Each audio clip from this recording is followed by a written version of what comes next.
Beleza. Bom dia, então, pessoal. Nós somos o grupo da BC2 aqui de Campinas e hoje a gente vai continuar a estudar esse livraço aqui Cadê? Aqui, ó, A Escola do Messias, do Igor Miguel.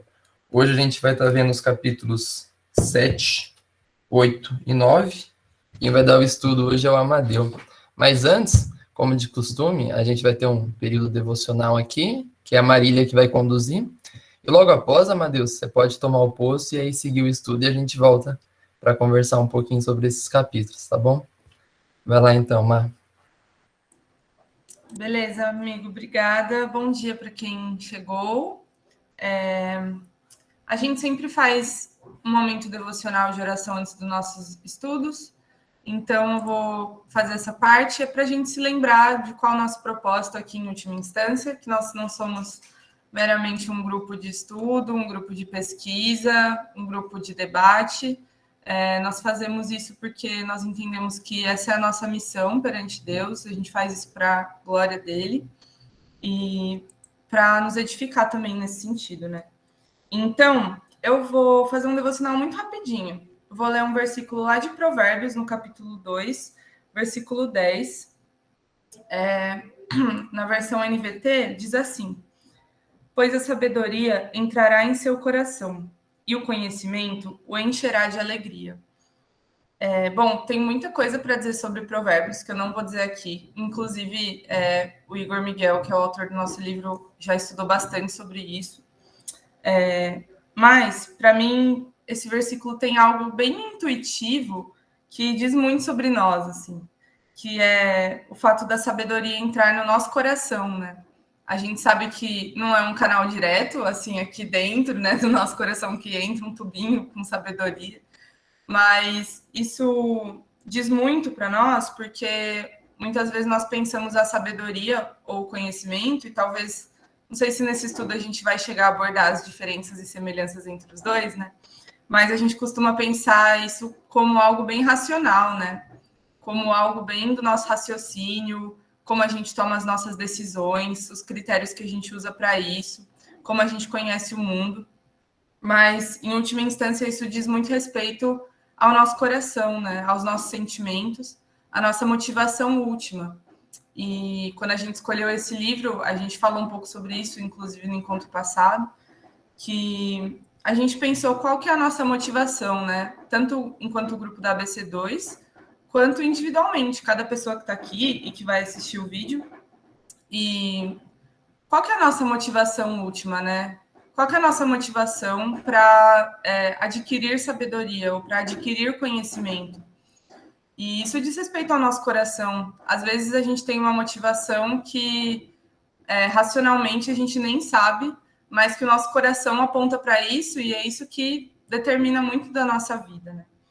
Então, eu espero que a leitura desse livro, eu espero que o estudo do Amad nos ajude a entender um pouco mais disso, a entender como a nossa motivação, como o norte para o qual o nosso coração aponta, determina como a gente vive a nossa vida intelectual.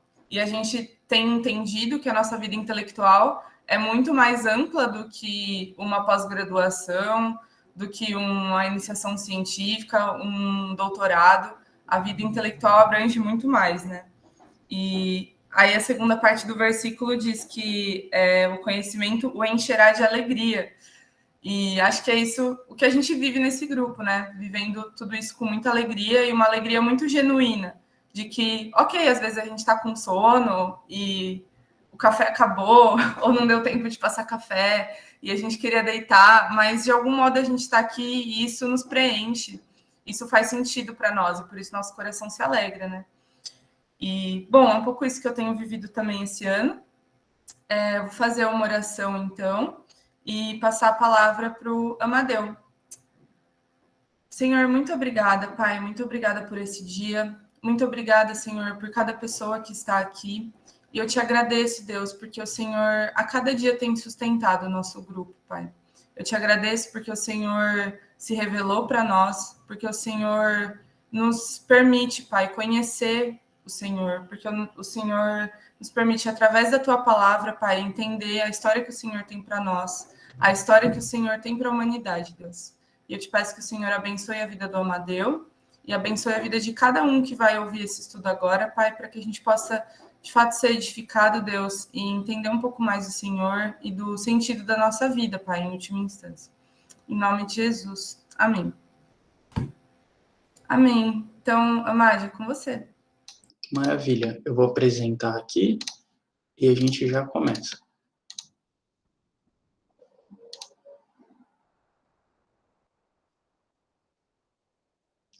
Tá todo mundo vendo, gente? Sim. Sim. Belezinha. Sim. Então tá, vou pôr para apresentar aqui. Tá, eu ainda consigo ver vocês. Ótimo. Então, eu primeiro, antes da gente começar, eu vou fazer uma nota de apologia.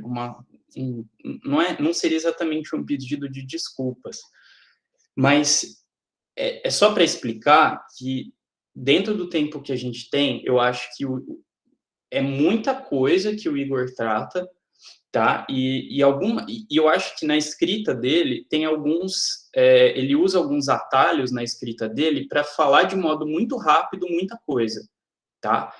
Então, eu escolhi, na verdade, fazer uma rota diferente. Então, ao invés de trazer todos os pontos e exaurir todos os pontos que o Igor trata, o que seria um pouco até sem sentido, porque basta comprar e ler o livro, eu acho que faz muito mais sentido ler o autor falando sobre o tema que ele domina.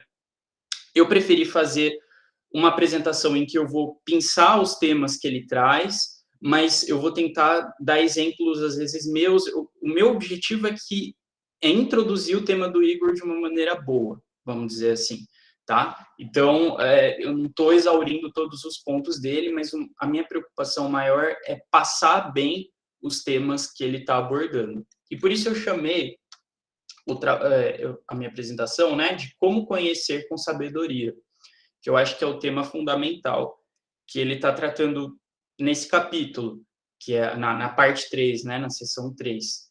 E aí eu chamei de uma abordagem cristã da epistemologia, a gente vai olhar tudo isso com calma, para mostrar como que a nossa tradição cristã, ela tem alguma coisa a dizer sobre a forma com que a gente conhece as coisas e o mundo, tá? Então, eu queria começar com a pergunta que ele faz na parte de trás do livro, né? Aqui na capa de trás, ele coloca essa pergunta do T.S. Eliot, que é um escritor, que onde está a sabedoria que perdemos com o conhecimento? Então, quando a gente joga essa pergunta, já faz supor que existe essa sabedoria e que existe esse conhecimento, e que eles não são exatamente a mesma coisa, tá? Então, eu acho que vale a pena a gente pensar um pouco na nossa história, da nossa história geral, para tentar entender onde que está essa diferença. Aqui eu trouxe a imagem da bomba de Nagasaki, tá? Durante o período da Segunda Guerra Mundial, como vocês sabem, teve aquela detonação nuclear que foi responsável por matar muita gente e por destruir completamente duas cidades, né? Teve uma em Hiroshima, outra em Nagasaki. Foi uma das catástrofes mundiais mais fortes que a gente passou e vivenciou, né? Que teve envolvimento direto das nações desenvolvidas, em especial os Estados Unidos, mas o que é importante que a gente pense é de que, para se chegar a esse desastre, né, e aqui tem uma cena também de como ficou destruída, destroçada completamente a cidade de Nagasaki, para se fazer essa bomba, foi preciso empregar muito conhecimento científico de altíssima qualidade, para que fosse possível criar esse dispositivo que pudesse detonar no momento certo e não nos próprios aviões que estavam lançando, porque daí mataria os pilotos americanos, né? Mataria os próprios lançadores das bombas, né? Mas que precisasse detonar no momento certo e tivesse o impacto certo. Então, o que eu estou falando para vocês? Né? Se a gente for pensar Será que essa é uma maneira sábia de empregar o nosso conhecimento, né? Será que a gente está trabalhando, a gente está construindo um mundo sábio e trabalhando para o nosso bem comum a partir do uso desse tipo de conhecimento, que é um conhecimento técnico riquíssimo, que tem, enfim, raízes tem nas pesquisas do Einstein. O Gesiel, por exemplo, poderia falar muito melhor quais foram os conhecimentos empregados. Mas é importante dizer que são conhecimentos de alta qualidade, porque, do contrário, essa bomba não teria como funcionar, ela não teria como ser lançada por um avião, todo o seu funcionamento não faria sentido, né? Ela não conseguiria ter esse potencial de detonação. E aí fica outra pergunta, que também perpassa todo esse período da Primeira e muito mais, de uma maneira até mais forte, na Segunda Guerra, né? Que é o seguinte: como que as nações que têm os desenvolvimentos mais fortes das ciências, né, de uma tradição da filosofia, de uma tradição das ciências naturais. Então, aqui eu coloquei 3 pensadores conhecidos. O primeiro deles, à esquerda, é o Newton, né, que foi, enfim, um dos grandes responsáveis por uma nova etapa na nossa chamada Revolução Científica, e era inglês. O René Descartes, que era filósofo, matemático, racionalista, que a gente vai dizer, no sentido de que ele estudava como que a razão poderia dar conta de uma maneira do homem conhecer as coisas e se relacionar com o mundo. E o Hegel, que é um filósofo alemão, né, do chamado idealismo, e que vai influenciar profundamente outros pensadores, toda uma geração de pensadores e uma tradição de pensadores que vem até os dias de hoje, na verdade. Quem aqui é das ciências humanas vai ter muito contato com o Hegel, quem é das ciências naturais vai ouvir muito falar do Newton, do Descartes, ambos. Então, o que eu estou querendo dizer? Como que as mesmas nações que produzem uma robusta tradição filosófica, científica, né? Então, a França, a Inglaterra e a Alemanha, são exatamente as nações que criam a guerra mais sem sentido, que destrói, há 2 guerras, né, aliás, né, a primeira e a segunda, e que causam a maior destruição em massa que nunca se viu antes. Ou, se a gente ainda voltar um pouco, né, e se a gente voltar lá para as potências europeias lá no século XVI, como que as nações que têm a maior reflexão teológica e livros e tradições e universidades da Europa são aquelas nações mesmas que vão vir escravizar o povo africano, né, os vários povos da África durante 400 anos, desumanizar milhões de pessoas e marcar profundamente a sua história por 400 anos. Então fica a pergunta, né? Como que todo esse conhecimento parece que se separa completamente de um uso sábio e de um uso adequado e bom desses conhecimentos? Como que é isso? Tá? Eu acho que a pergunta do Eliot, ela vai mais ou menos por aí. E aí, o que o Igor Miguel está falando, em poucas palavras, é o seguinte, de que o mundo bíblico, então, quando a gente pega a nossa Bíblia e a gente vai imergir nesse mundo que está sendo colocado aqui, né? Esse mundo dentro do texto, vamos dizer assim, esse mundo que a gente imagina, que a gente parece que entra quando a gente lê sobre a vida de Jesus, a gente entra ali na Palestina e convive com ele, convive com os apóstolos, como se a gente estivesse dentro daquela história, né? E é o convite mesmo. Então, o mundo bíblico, que é o mundo que conta essa história, ele busca conhecer para viver uma vida sábia. Esse é o ponto. E por isso que o Igor Miguel vai usar esse termo aí, que é epistemologia sapiencial. É isso que ele está falando. Que é, epistemologia vem de episteme, que tem a ver com conhecimento. A logia tem a ver com o estudo, né, o saber de. Então, por exemplo, odontologia é saber estudar os dentes. Psicologia é o estudo da mente, da psique. Então, a epistemologia é o estudo de como a gente conhece as coisas. E sapiencial tem a ver com a sabedoria, uma vida sábia. Então, como conhecer a partir da ideia de uma vida sábia? Isso é esse termo epistemologia sapiencial, que é um termo parece complexo, mas é isso que ele quer dizer, tá? Então ainda fica a pergunta, beleza, como que a gente lida com essa questão do conhecimento e da sabedoria? Primeiro, saber o que é essa sabedoria que ele está falando, tá? A sabedoria, que no hebraico aparece com esse termo hormah, se eu estou pronunciando ele certo, é uma habilidade relacional, ou seja, que diz respeito aos nossos relacionamentos, e integral, holística. Holística no sentido de que ela é do todo, ela aborda todas as esferas da vida humana e que leva uma pessoa a uma relação ordenada com a realidade. Quer dizer, o que está na realidade? Tem Deus, o próximo, as outras pessoas, e a criação como um todo. Né? O planeta onde a gente está, o universo que a gente habita. Isto é, de acordo com a ordem sábia do Criador, visando uma vida plena. Então, a sabedoria parece que ela é uma forma de te encaixar bem no mundo. Então, a gente poderia dizer, antes de eu ir para o próximo slide, né? Parece que um mundo que ele destrói uma cidade inteira e mata um monte de pessoas inocentes, parece que ele não está de acordo com a ordem do Criador, né? Não está de acordo com aquilo que Deus nos fez para ser, que é agentes de sabedoria, de amor, de cuidado com a criação. Lá em Gênesis está escrito de que Adão e Eva, o homem, né, e a mulher foram colocados para cuidar do jardim. Não destruir o jardim, que é a própria criação, né, lá no Éden, mas que reflete no nosso mundo inteiro. A gente não foi posto para destruir o mundo, a gente foi posto para cuidar dele.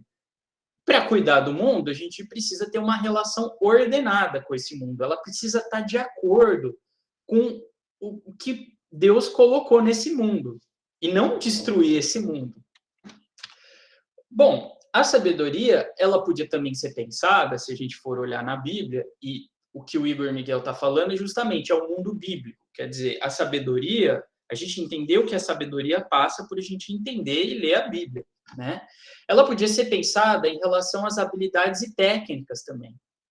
Ou seja, o artesão lá, o Bezalel, que vai fazer o tabernáculo em Êxodo, ou um exemplo do marinheiro no Salmo 107. Então, quando o artesão ele está fazendo uma coisa boa, ele está fazendo algo com capacidade, às vezes se fala que ele está fazendo com espírito de sabedoria, tá? Ou seja, em outras palavras, existe uma maneira sábia de se fazer cada coisa, de dar forma ao mundo e às nossas relações. Tem um jeito que está ordenado de acordo com o que Deus quer que a gente faça. De dar forma ao mundo, quer dizer, a gente dá forma ao mundo com o nosso trabalho, com a nossa pesquisa, se a gente trabalha, por exemplo, numa firma de engenharia civil, a gente está construindo um prédio, a gente está dando forma para o mundo. Se a gente está pesquisando sobre qualquer assunto, a gente está dando uma forma para o mundo, a gente está dando uma direção para as coisas, né? Que é intelectual. Mais tarde eu volto no caso do intelectual. Mas existe uma maneira sábia de interagir com a criação, de dar forma para a criação. Essa não parece uma maneira sábia para mim. E eu acho que para vocês também não, eu espero, né? Então, essa é a forma que Deus quer que a gente dê para o mundo? Eu acho que não. Não acho que é essa forma que Deus quer que a gente dê para o mundo. Ou por nossa responsabilidade, né? Porque a gente está exercendo as grandes empresas, né? Que trabalham com aquela poluição absurda e não reduzem. O nosso modo da sociedade de lidar com a questão do transporte, então todo mundo tem o seu carro, o transporte coletivo é uma porcaria, né? O ônibus aqui em Campinas, vocês sabem que é muito ruim a qualidade. Então, e isso vai incentivando as pessoas a usar mais carro, mas assim, sobretudo fábricas, então a gente pode olhar estudos aí de ver quem é que polui mais, não é nem esse meu ponto essa é a forma que a gente, é uma forma sábia de lidar com o mundo, de lidar com a criação? Também acho que não. E aí eu queria trazer um outro exemplo, assim, só para a gente pensar de como que isso também está muito perto das nossas relações pessoais mesmo, de lidar com o próximo. Uma notícia muito triste do ano passado, de que no bar Velho Casarão, não sei se vocês conhecem, lá no centro de Campinas, um bar que lota assim, toda noite, né? Agora, na pandemia, não sei, mas quem anda no centro de noite vê sempre muita gente por lá. E um menino, o tal do Andrew Silva, foi agredido por facadas até falecer, infelizmente. E aí eu cito aqui essa segunda parte, né? No vídeo é possível ver uma discussão entre garçons e alguns clientes. Um deles dá um soco em um dos funcionários, começa uma pancadaria generalizada em frente ao estabelecimento. Mesas e cadeiras são arremessadas, enquanto alguns trabalhadores do estabelecimento saem com pedaços de madeira nas mãos. O bar também se posicionou na sua página do Facebook sobre o início da briga. Na postagem, a administração do comércio afirma que uns garçons do local foi agredido por ter recolhido a mesa onde o grupo de clientes estava e ter caído acidentalmente ketchup em um deles. Quer dizer, porque caiu ketchup no cara, isso resultou numa briga com morte, briga de bar.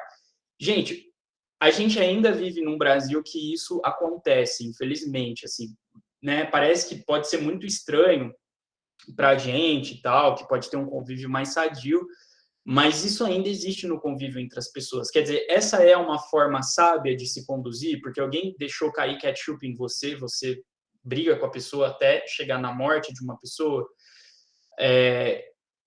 Enfim, então, isso não é um jeito sábio da gente se relacionar com a realidade, de dar forma para a realidade. Veja que isso implica também nas mesas e as cadeiras sendo arremessadas, quebradas, né? Como que é essa forma que a gente dá para as coisas, né? Aqui, no caso, é uma forma destrutiva. Você desforma as coisas, você destrói as coisas. E a violência ela ainda persiste até o dia de hoje. Violência doméstica, briga de bar, isso está na nossa realidade, a gente não pode negar. 2020, gente, não é 1950, entendeu?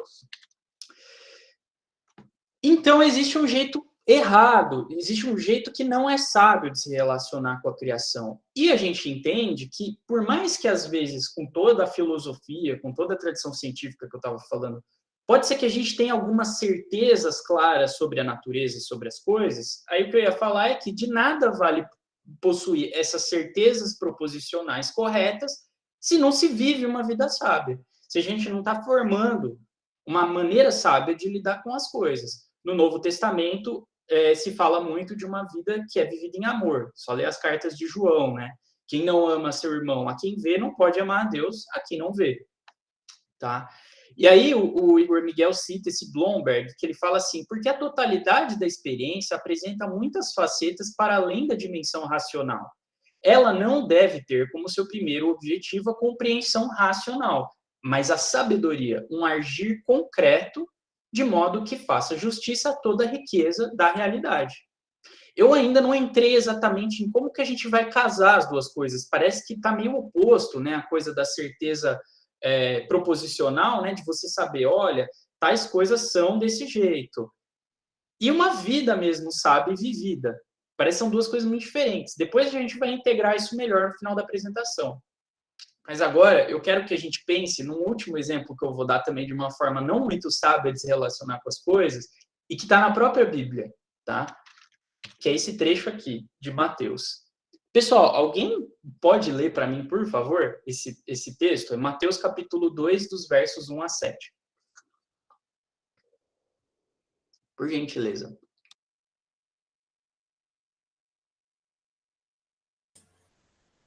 Eu vou ler aqui. Depois que Jesus nasceu em Belém da Judéia, nos dias do rei Herodes, magos vindos do Oriente chegaram a Jerusalém e perguntaram: onde está o recém-nascido rei dos judeus? Vimos a sua estrela no Oriente e viemos adorá-lo. Quando o rei Herodes ouviu isso, ficou perturbado, e com ele toda Jerusalém. Tendo reunido todos os chefes dos sacerdotes do povo e os mestres da lei, perguntou-lhes onde deveria nascer o Cristo. E eles responderam: em Belém da Judéia, pois assim escreveu o profeta. Mas tu, Belém, da terra de Judá, de forma alguma és a menor entre as principais cidades de Judá, pois de ti virá o líder que, como pastor, conduzirá Israel, meu povo. Então Herodes chamou os magos secretamente e informou-se com eles a respeito do tempo exato em que a estrela tinha aparecido. Obrigadão, Mateus. Então, que eu quero mostrar com esse texto bíblico aqui? O Herodes, ele ouve, os magos vêm lá do Oriente, né? Eles vêm de povos pagãos, de povos que não são o povo de Israel, né? E eles vêm e perguntam aonde está o rei dos judeus que nasceu, o Messias que chegou. Eles não sabem. E aí o Herodes, ele reúne, vamos dizer, os seus especialistas da religião, né? Os seus especialistas das escrituras, que conhecem de cabo a rabo tudo que está escrito nas suas escrituras, que são o nosso Antigo Testamento, né, da Bíblia, e eles respondem, ó, se ele nasceu, se o rei, o rei dos judeus nasceu, ele nasceu em Belém. Aí, olha isso aqui, eu vou trazer uma citação do Bento XVI, que eu acho que nos ajuda a pensar um pouquinho. Ele fala assim, num livro chamado Jesus de Nazaré: os especialistas bíblicos de Herodes, que disseram aos magos onde o Messias iria nascer, não se sentem inclinados a tomar nenhum passo prático como consequência. Ou seja, os especialistas bíblicos, aqueles que sabem exatamente quem é o Messias, de onde ele vem e tal, eles sabem informar os magos, mas quando os magos falam, bom, o Messias nasceu, o rei dos judeus nasceu, aí esses grandes especialistas bíblicos, detentores desse conhecimento, não se movem. Porque o que o judeu tem que fazer? Se nasceu o rei dos judeus, ele tem que ir lá adorá-lo. Tudo mudou, né? Deus voltou, Deus veio favorecer o seu povo. Esse povo, né, os judeus, na época do nascimento de Jesus, eles aguardavam ansiosamente o nascimento do Messias. Então, por que eles, sabendo disso, e o medo do patrão, né?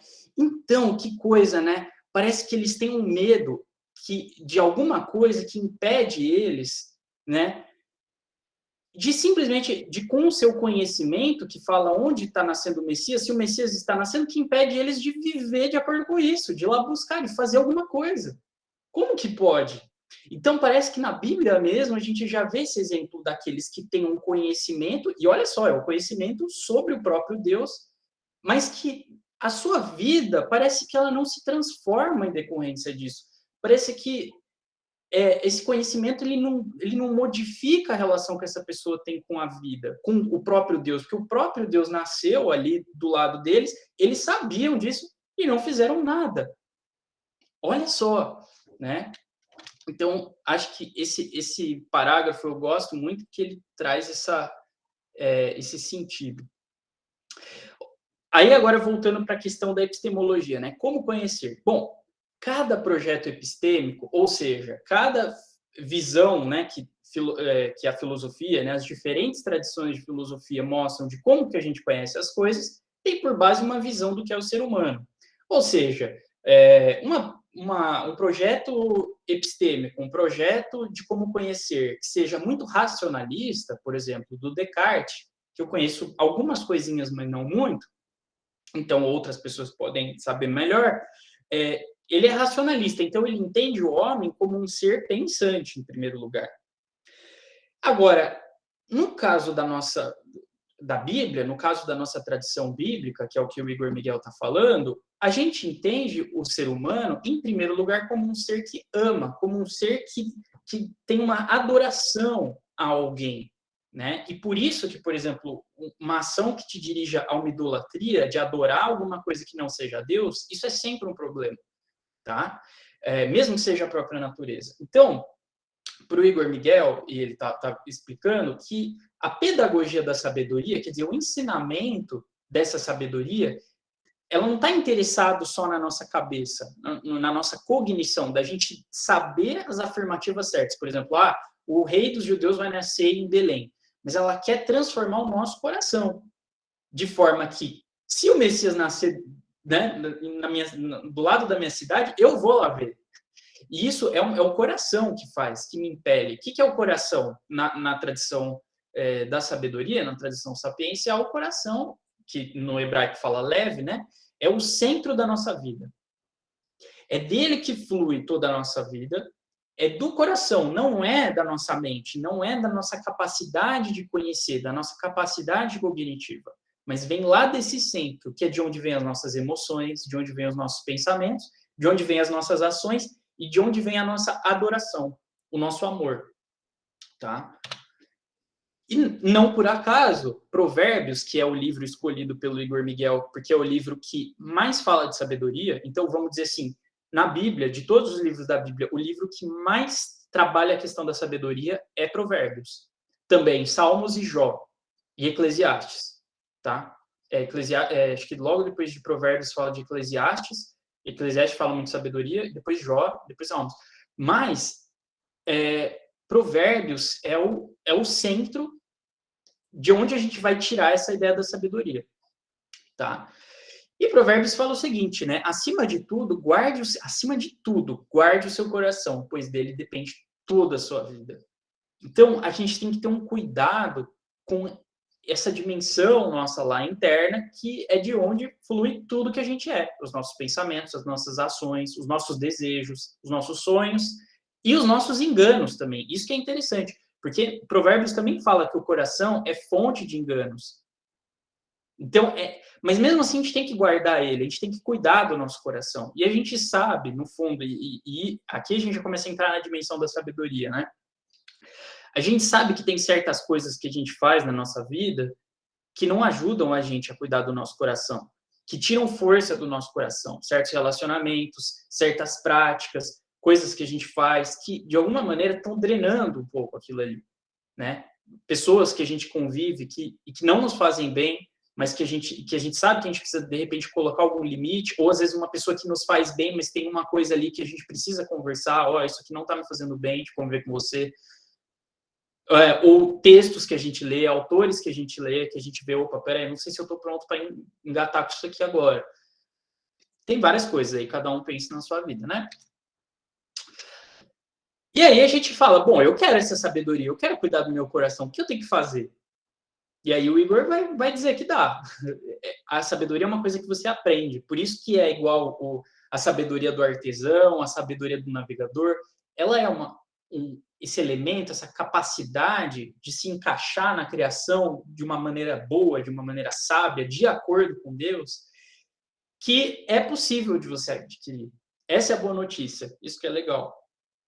Aí ele fala, bom, como que você adquire ela? Se vocês lerem Provérbios, eu não lembro agora qual que é o versículo, eu devia ter trazido para vocês, mas tem um dos versículos que eu acho que está lá no começo de Provérbios, que fala que você tem que gritar pela sabedoria, você tem que clamar por ela, você tem que buscar ela mais do que o ouro e a prata. É um negócio que tem que vir de você tem que querer muito, né? Mas aí ele fala de 3 fontes, né? Então, Deus, a primeira fonte, numa operação de graça, quer dizer que não tem a ver com o nosso merecimento, não tem a ver com nada que a gente faça ou deixe de fazer, mas numa operação de graça que envolve o Espírito Santo. E que daí ele fala que é uma fonte teológica, né? Porque vem de Deus. E dessa parte da gente clamar, da gente pedir, da gente exigir, parece que é só Deus que vai responder a isso. Uma outra fonte é a própria relação com a realidade. Então, da gente olhar e observar a realidade. De a gente dialogar com as pessoas, dialogar com as coisas, né? Com as situações. Então, a gente olha, por exemplo, aquela situação da briga de bar. Nossa, isso é sábio? Isso aqui, viver de acordo com isso, está me tornando alguém mais que está de acordo com essa ordem de Deus? Não está, peraí. Né? Ou de olhar, por exemplo, qual foi o fruto de toda essa empreitada científica, filosófica da Europa, de pensar, escrever e definir as coisas, e aí, de repente, isso é usado para fazer uma bomba, peraí, e destruir, né? Será que isso está de acordo com a sabedoria? Então, é uma observação da realidade que te leva a ir adquirindo sabedoria, um convívio com a criação, né? E, por fim, o contexto comunitário, de uma tradição, quer dizer, de um conjunto ali de conhecimentos que são passados por pessoas, tá? Não são conhecimentos que estão flutuando no ar, mas para você ter um livro, alguém escreveu esse livro. Se alguém escreveu esse livro, ele leu outras coisas antes, ele conversou com pessoas.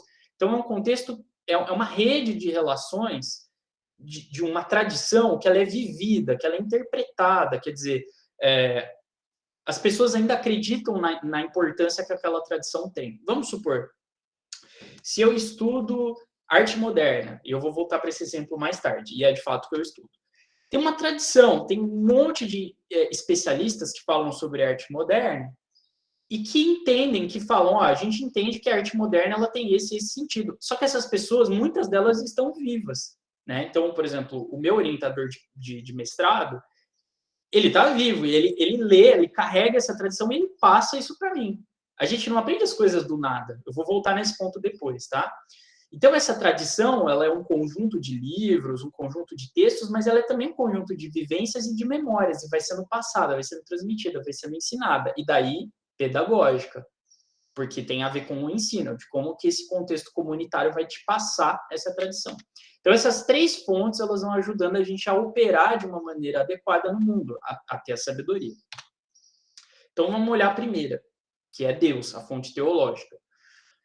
E aí a gente pode pensar, por exemplo, nesse provérbio aqui, que é muito forte, né? O temor do Senhor é o princípio da sabedoria. O temor do Senhor é o princípio da sabedoria. E o conhecimento do santo é entendimento. Então, qual que é a fonte principal da sabedoria, de acordo com o próprio livro de Provérbios? É Deus, é temer a Deus. Não é só você conhecer a Deus, você ler, interpretar as escrituras, tal como os especialistas bíblicos lá do rei Herodes, mas é você temer a Deus, porque se esses especialistas bíblicos temessem a Deus, eles iam atrás correndo, ajoelhar perante o Messias, aquele menino que tinha nascido em Belém. Então tem que ter um temor de Deus para conhecer adequadamente. E isso está lá no coração, não tem outro lugar, está no coração. O temor do Senhor não se adquire lendo, mas de alguma maneira ler te ajuda, mas não é a mesma coisa, não é automático. O princípio é o próprio temor de Deus. Tem que começar do temor de Deus para a gente conhecer as coisas com sabedoria, né? E aí olha que interessante isso aqui. Provérbios 3, né? Confie no Senhor de todo o seu coração, lá do centro do ser. E não se apoie em seu próprio entendimento. E eu acho isso a coisa mais fenomenal, porque mesmo que eu começar a conhecer algumas coisas, o meu apoio não tem que estar aí. Então, por exemplo, no meu estudo sobre arte moderna, e aí vocês pensam naquilo que vocês estudam.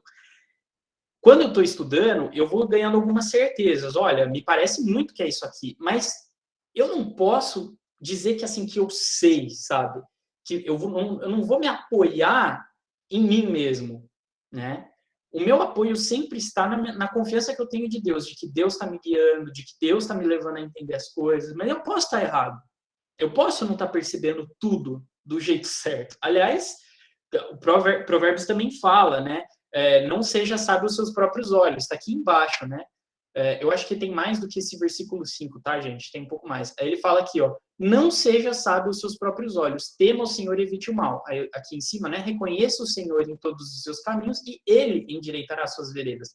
Quer dizer, não depende da nossa capacidade, do nosso conhecimento ser sábios e realmente ter um domínio 100% das coisas e de como que a gente entende as coisas.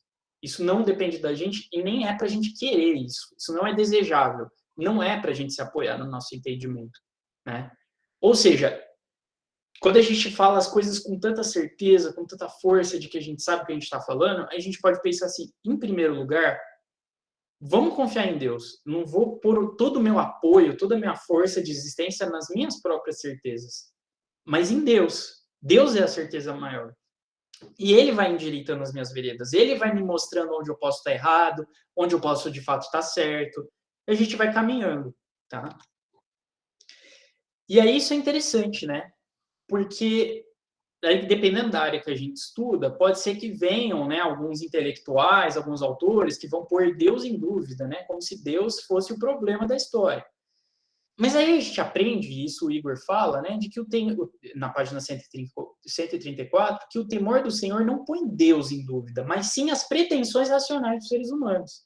É a nossa pretensão de querer saber tudo, de querer definir as coisas, isso que é para ser posto em dúvida. Isso que é para a gente ter um pé atrás. Com Deus, a gente não tem nenhum pé atrás, com o temor de Deus, né? Mas aí ele fala isso que é legal, ó. Observe, a fé não se contrapõe à racionalidade, não é uma coisa contra a outra. E acho que aqui está o pulo do gato. Prestem atenção. A fé, ela orienta e qualifica a racionalidade, o conhecimento racional, cognoscível, né? Lógico, nos seus próprios termos. Então, por um modo ordenado, eu digo, né? Então, a fé, ela coloca a razão e o conhecimento no seu devido lugar. Não é que é para você ter fé e jogar fora o seu conhecimento, tudo aquilo que você sabe, dizer, eu não sei, então também tanto faz, eu não vou debater, eu não vou estudar, não vou fazer meu mestrado, meu doutorado, não vou pesquisar, mas é orientar esse conhecimento para a sabedoria. Voltamos ao nosso ponto inicial. Aí ele vai falar sobre a relação com a realidade, que é a segunda fonte da sabedoria, né? Que tem a ver com observar o mundo ao nosso redor. E Provérbios é muito baseado nisso. Mas é uma observação que ela começa na nossa observação da realidade, ela vai para um ponto que ele é poético, que ele joga, né? O provérbio ele joga com a nossa imaginação. Ele, de alguma maneira, ele faz a gente olhar para as coisas de um modo menos automático, menos óbvio, mas ele tenta reorientar a gente para a vida. Olha só, então, por exemplo, o provérbio 14. Né? Começar uma discussão é como abrir brecha num dique. Por isso, resolva a questão antes que surja a contenda. Então, ele está tentando olhar aqui para um evento da vida. Então, que a discussão, né, de ficar entrando em argumentos e debates, acho que todo mundo aqui talvez já deve ter debatido com algum primo, pai, tio, amigo, amiga, namorado, por aí vai, e que chegou num ponto que não tinha, não ia chegar num lugar que não tinha limite, assim, que não ia se acertar a coisa. E olha só que interessante, ele faz a gente olhar para a brecha num dique, imaginar, a gente cria essa imagem forte, né, do dique com uma brecha e aí a água estoura ali, né, e sai, e não tem fim a discussão.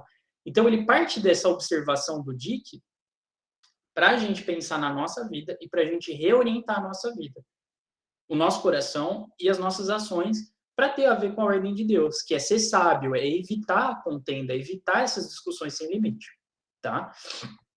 Então, talvez uma outra epistemologia focaria muito mais em assim, como que eu construo um dique? Como que eu sei o que é uma discussão?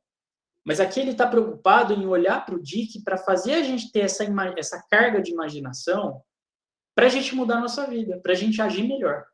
Esse é o ponto. É para isso que serve o conhecimento de provérbios, né?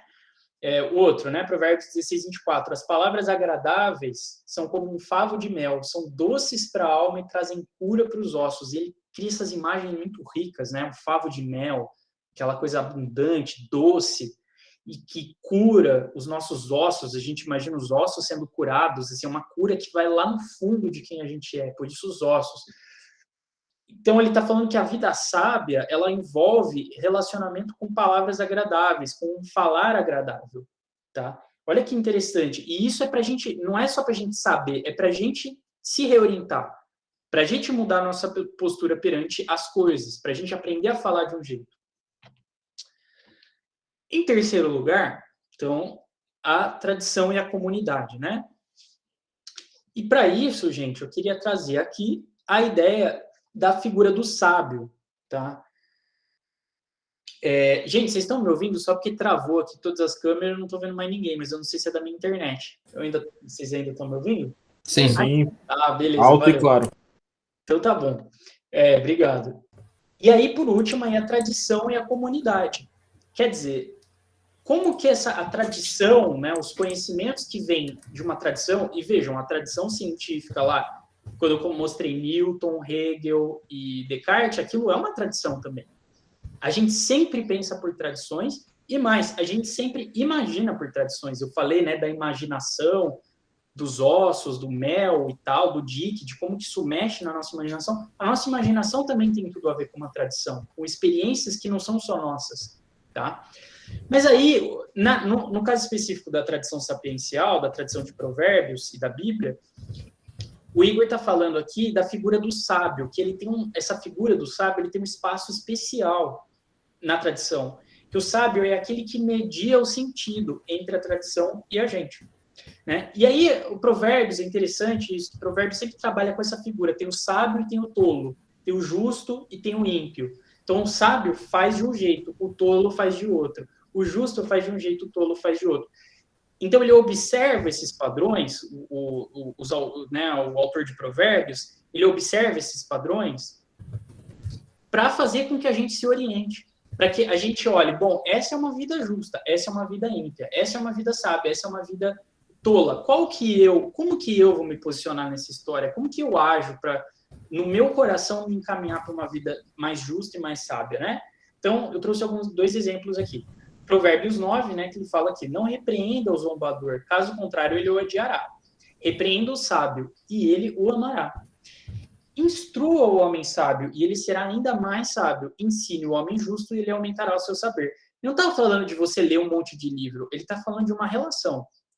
Quem nunca chegou e falou para uma pessoa assim, olha, eu fiquei muito chateado com tal coisa que você fez, acho que isso aqui não foi legal, e aí a pessoa virou para você e falou assim, não, mas você também fez isso, não sei o quê. Entrou numa discussão ali e a pessoa não quis aceitar que ela podia ter feito algo de errado. E aí Provérbios coloca essa pessoa no lugar do zombador, né? Da pessoa que, não quero saber, o que você está falando de mim aí? Mas aí ele coloca essa figura do sábio, que é uma pessoa que, quando você percebe que a pessoa errou e fez algo errado, então, veja só, repreenda o sábio. O sábio pode ser repreendido, o sábio é um ser humano, ele existe, tá? Então, o sábio pode ser repreendido, o sábio pode errar. Então, quando você repreende o sábio, você fala, olha, você fez tal coisa errada. O sábio, ele te ama, ele fala, nossa, obrigado, porque você mostrou a minha limitação própria. Você mostrou e você me mostrou, deu luz para o meu caminho, para que depois eu tente melhorar, eu tente não errar. Então, olha só, quem que é esse sábio concretamente na nossa vida? Quem que são essas pessoas? Né? E isso a gente só sabe convivendo. É só depois de anos de convivência com uma pessoa que você sabe onde que ela está aí. Mas aí a questão é que o livro de Provérbios tenta te orientar a ser sábio. Então, o livro está tentando te fazer assim, quando alguém vier te repreender, alguém vier falar, pô, eu fiquei chateado com tal coisa que você fez, ouça essa pessoa. Ame essa pessoa, porque ela está tentando ser honesta, ela está tentando te mostrar a estrutura da realidade. E a realidade você tem certos limites, amigão, porque a gente é pecador, a gente faz besteira mesmo, sabe? Então, aqui volta naquela discussão do Igor, né? Que o sábio, ele se conforma, a vida sábia, ela se conforma à realidade. Porque o zombador, ele não quer perceber, ele não quer aceitar que ele tem limites, que ele erra, que ele tem problemas. O sábio, ele aceita a realidade. Por isso que é um conhecimento da realidade. Quem nunca teve um professor universitário que fez uma besteira enorme assim, para a turma, ou foi super desrespeitoso, humilhou alguma pessoa e não quis aceitar? Um professor acadêmico que supostamente sabe muita coisa e sabe sobre algum tema mesmo, tem um conhecimento. Mas às vezes ele não tem sabedoria para como ele está lidando com o conhecimento dele. Tá? Então, o Provérbios está tentando levar a gente a ser esse tipo de pessoa a partir do nosso coração. E não só decorar textos, e conhecer sentidos cognoscíveis, né? O conhecimento tem que estar a serviço disso. Mas no processo da gente ler esse texto, da gente entender Provérbios, a gente está aumentando o nosso conhecimento racional também. Então, uma coisa não está contra a outra. É isso que eu quero que vocês, que fique muito claro. E aí ele fala aqui, né, Provérbios 1, ouça o sábio e aumentará a aprendizagem. Então, o caminho para a sabedoria não é tanto falar, não é tanto entrar em discussão, mas é mais ouvir. É um caminho de você ficar mais atento e mais ouvir do que falar. Difícil, né, gente? Não é algo fácil, de jeito nenhum. E aí o Igor vai tocar nesse ponto aqui muito interessante, né? De que hoje em dia a nossa cultura valoriza muito a liberdade, a autonomia individual, né? De que a gente tem que fazer aquilo que a gente quer, a gente gosta, a gente que define todas as regras. Mas ele fala assim, olha, mas os processos formativos, aquilo que nos ensina, são sempre comunitários e socialmente localizados. A sabedoria, ela depende de conexões comunitárias. Para você se tornar uma pessoa sábia, você tem que conviver com gente sábia. Você tem que ouvir o sábio. Você tem que se debruçar perante uma tradição. Você tem que ler provérbios. Você tem que ler com a sua igreja, com a sua comunidade local. Não adianta você querer fazer tudo isso sozinho, não tem como. Ninguém fica sábio sozinho. Você depende de Deus, você depende do outro, você depende da sua comunidade, você depende de olhar para a realidade e dialogar com as pessoas. Tá? Senão você não vai entender, não tem como, né? E aí aqui vale a pergunta, né? A nossa vida intelectual e a nossa capacidade de conhecer estão sendo formadas para quê? É para ter uma vida sábia? Então, por exemplo, eu penso assim, quando eu entrei na universidade, né? O que ficou me parecendo ali? Que eu tinha que passar nas provas, ter uma boa nota para depois um dia publicar artigos, ter um nome conhecido e poder ganhar meu dinheiro. Parece que, né, isso chegou para mim. Pode ser que para vocês ficou claro que era outra coisa, mas para mim, a minha experiência de universidade era assim, de que a vida intelectual, ela é para eu poder subsistir e para eu poder me colocar como um interlocutor nesse debate, ponto. Mas e se a gente pensar assim, bom, e se a nossa vida intelectual, na verdade, é para gerar uma vida mais sábia para a gente e para os outros? Uma vida mais ordenada de acordo com Deus? Será que a gente vai se relacionar com a vida acadêmica, com o nosso trabalho, com a nossa pesquisa, enfim, dependendo, mas de uma outra maneira, né? Será que não é um conhecimento que é só para mim, para eu poder passar na prova, para eu poder ser aprovado, para o meu paper poder ser aprovado, para eu poder conseguir um emprego de professor numa universidade? Mas ela tem um sentido mais societário, mais comunitário, né, para o bem de uma comunidade. Como que é isso? Então, vamos pensar isso, né? Aí ele fala, que isso eu já tinha dito para vocês, né, de que a nossa imaginação também não é autônoma. A gente só imagina, aprende, se desenvolve como pessoas, né, por meio de interações com outras pessoas, não como uma comunidade, com tradições com as suas práticas. Como que a gente não foi formado pelos nossos pais? Pelo jeito que eles falavam, pelas coisas que eles falavam, uma criança, ela só aprende a linguagem porque ela tem gente mais velha que a ensina. Ela só aprende que ela tem que se vestir porque vai lá um adulto e veste ela desde sempre. Ela só aprende que ela precisa ir no banheiro porque papai e mamãe um dia foram lá e ensinaram. Ou alguém, né? Alguém que cuidou da criança. Então, a gente só se forma como pessoas dentro de uma comunidade. Então, a gente tem que deslocar e isso ele faz uma crítica muito grande à cultura atual. Deslocar desse lugar muito autônomo, muito individualista, e ir para um lugar mais social, mais comunitário. E daí a importância da igreja, da gente ler provérbios com a igreja, da gente fazer ciência com uma tradição universitária, com pessoas também, com livros, que são outras pessoas falando de outras pessoas, e com pessoas mesmo, né? A internalização das atividades socialmente enraizadas e historicamente desenvolvidas constitui o aspecto característico da psicologia humana. É a base do salto qualitativo da psicologia animal para a psicologia humana. A gente só deixa de ser bicho e vira ser humano porque a gente tem atividades socialmente enraizadas e que vão desenvolvendo historicamente numa tradição. A tradição cristã, a tradição racionalista, a tradição das ciências naturais, por aí vai. A tradição da arte moderna. Temos muitas, né? Então vamos voltar e vamos repensar aquelas 3 fontes que eu falei para vocês, mas agora eu vou usar uma palavra-chave aqui para a gente pensar. 3 fontes: o diálogo com Deus, que é a conversa com Deus, Deus vindo conversar com a gente pelo Espírito Santo, né? Isso é mistério. Como que a gente ora e conversa com Deus? Isso é mistério, é lindo, né? O diálogo com a realidade, então a gente tem que interagir com as pessoas e olhar para as coisas e tirar sentido disso. A gente está dialogando com essa realidade, porque quando a gente era criança, a gente dava um sentido para as coisas. Hoje a gente desenvolveu esse sentido e foi virando outras coisas, né? Então é um diálogo, vai mudando. E um diálogo com a tradição e com a comunidade. Ficou claro por que a epistemologia da sabedoria, ela leva a gente necessariamente a ter que dialogar com as pessoas? Tem que dialogar com Deus, tem que dialogar com as pessoas, tem que dialogar com uma comunidade, tem que dialogar com os livros, tem que dialogar com os autores, tem que dialogar com uma comunidade científica, tem que dialogar com uma comunidade intelectual como a nossa, né? A BC2, Campinas, uma pequena comunidade intelectual. A gente tem que dialogar. Senão a gente não aprende, não vai ter sabedoria. Então, eu falaria isso, de que a epistemologia da sabedoria, de acordo com o Igor Miguel, ela necessariamente envolve a gente estar em diálogo com as coisas. Nunca é essa coisa isolada, individual. Gente, para acabar agora, chegamos no fim, e eu queria falar, então, eu falei um monte de coisa legal, bonita, bacana, tal, sobre como que a gente tem que ter uma relação ordenada com as coisas. Então, mas como que a gente faz isso na nossa área, né? Eu não sei, eu não tenho as respostas prontas, mas eu tenho algumas perguntas que eu mesmo estou fazendo para a minha área de pesquisa, e que vocês podem tentar aproveitar para a área de pesquisa de vocês. Tá? Então, a minha área de pesquisa, no momento, está indo cada vez mais para a arte moderna. Na verdade, eu estou fazendo mestrado em arquitetura, mas eu estou olhando outras coisas, mas eu estou caminhando cada vez mais para a arte moderna. E eu trouxe um quadro do Pablo Picasso. Todo mundo já ouviu falar de Picasso, eu acredito, né? E aí ele tem esse quadro muito famoso, que é o retrato do Daniel Kahnweiler, que era um cara que curava exposições, ele organizava exposições, comprava trabalhos de artistas, bancava os artistas modernos e escrevia sobre eles também.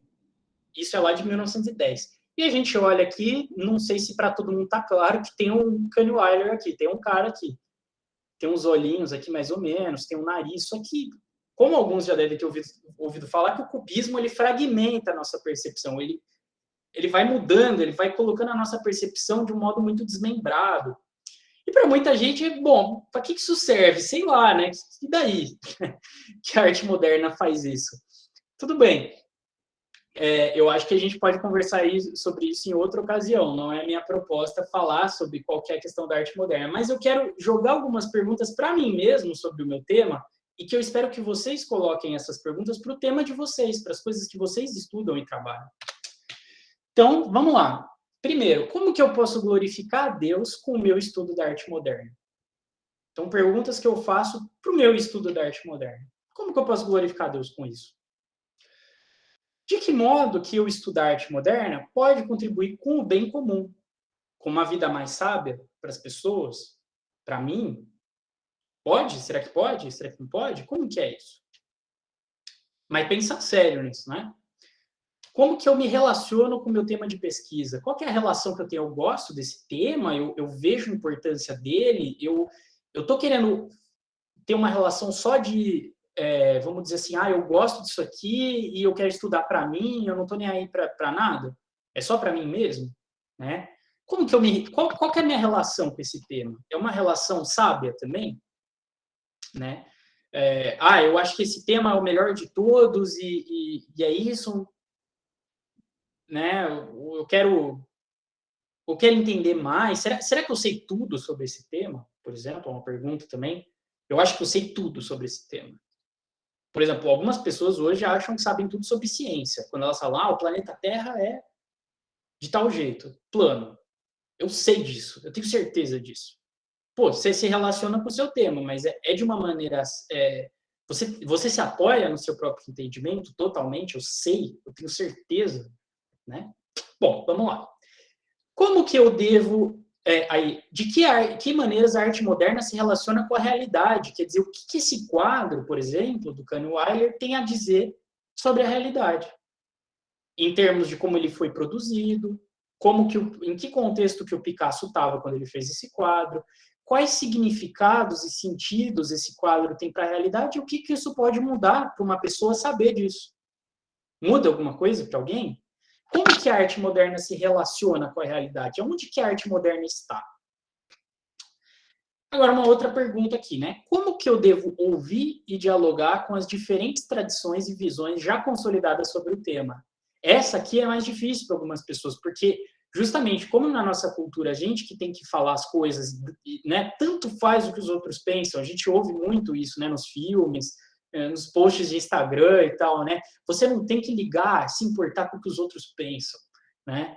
E o que o Igor Miguel está falando é que, pelo contrário, você tem que se importar muito, porque o mundo, ele é constituído, a gente constitui a nossa sabedoria em comunidade, ligando para o que os outros pensam. Aliás, isso é impossível não ligar para o que os outros pensam, porque se a gente for ser sincero, até hoje, a gente está lidando com questões que apareceram desde a nossa infância, né? De como que a gente se relacionava com a nossa família, que deixou marcas, como que a gente se relacionou com os nossos amiguinhos da escola, que, né, com as nossas amizades, foram crescendo, com a nossa igreja. A gente está sempre nesse diálogo também com essas vozes do passado. Sempre estamos em diálogo. Não tem esse eu removido, que não se importa com o que os outros pensam. Isso não é cristão, gente. Isso não é nada crente, tá? Mas como que eu ouço e eu dialogo com as tradições já consolidadas? E aí a gente vai se abrindo, né? Vai pesquisando bibliografia, vai vendo um monte de autor que escreveu, você fala, nossa, cara, olha só, os caras escreveram muita coisa muito densa, muito séria sobre esse tema, sobre arte moderna. Como que eu me posiciono com isso? Poxa, como que eu dou uma resposta? Como que eu entro nesse diálogo? E aí isso envolve necessariamente como lidar com discordâncias. Como que eu lido quando alguém vem e afronta a minha visão de uma maneira muito forte? Eu fico magoado? Eu perco meu chão? Ou como que eu percebo assim, poxa, eu discordo com a tradição em alguns pontos, eu acho que esses autores estão deixando passar isso aqui. Como que eu discordo deles? eu chego no meu artigo detonando todo mundo, né? Batendo na mesa, dando garrafada, né? Briga de bar com os autores?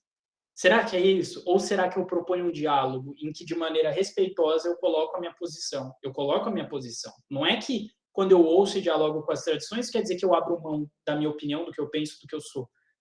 Mas é uma opinião em diálogo. E, na verdade, é só a partir do diálogo que eu entendo realmente qual que é a minha opinião.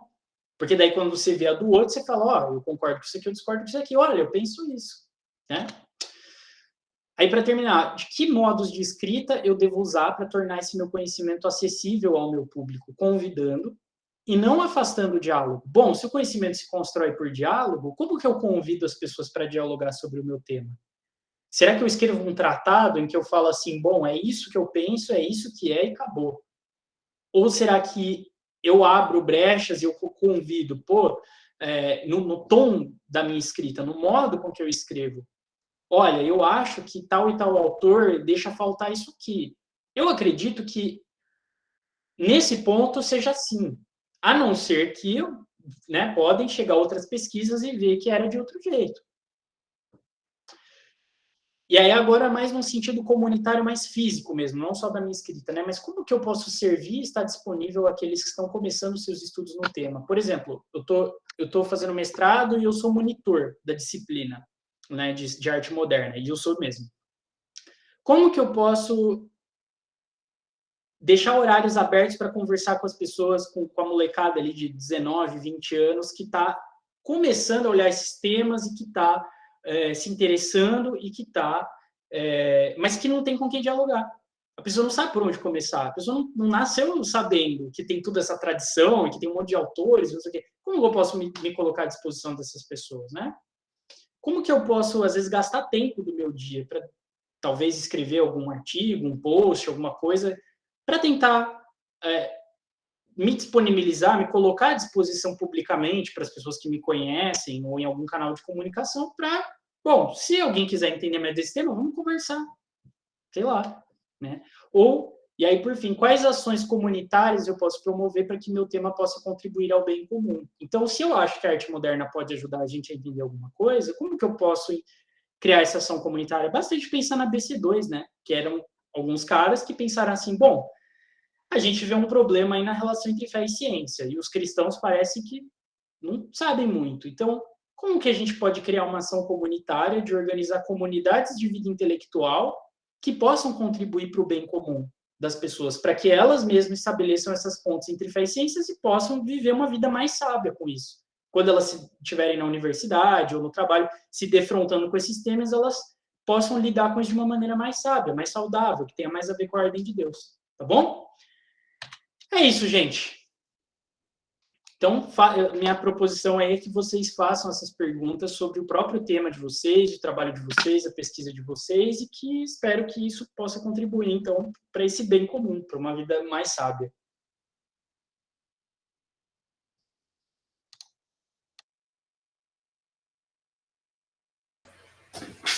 Muito, muito, muito bom. Aqui no Google Meet não tem aquelas palminhas para a gente levantar assim, mas a gente faz assim com a mão mesmo, porque foi muito bom. Agora eu estou pensando em todas essas perguntas que você deixou aí no final. Mas voltando, eu gostei muito do capítulo 8, que ele coloca as fontes da sabedoria e vai explicando todas elas. A gente lê Provérbios, a gente vê uma fonte riquíssima de sabedoria, mas a gente pensa como que a gente consegue alcançar. A gente lê lá que ela está gritando na rua, ela anseia a chamar as pessoas para estar com ela, né? Sabedoria, um tesouro, né? Tem todas essas metáforas, todas essas analogias. Mas lendo o capítulo 8, aí você consegue olhar para um caminho menos espinhoso, mas com várias pedras, e passar por ele para conseguir, então, ser um pouco mais... Não, um pouco menos tolo, assim, vamos colocar assim, adquirir um pouco mais de sabedoria, ser um pouco menos tolo. Mas eu gostei bastante. Agora, vamos lá, pessoal, com vocês agora. Um exemplo, né, que você citou no começo lá da bomba atômica, né, esse paralelo entre o conhecimento, que ele pode ser tanto usado para o bem, quanto usado para o mal. me fez lembrar também de um outro exemplo, assim, que eu vejo, inclusive, até um pouco mais forte do que a própria criação da bomba atômica. Por exemplo, a vitamina K, que ela, no corpo humano, é responsável pela coagulação sanguínea, que foi aí a responsável por muitas mortes, aí até quase o início desse século, que não se tinha, por exemplo, não se tinha como fazer ela sinteticamente. E o mesmo químico que sintetizou essa vitamina K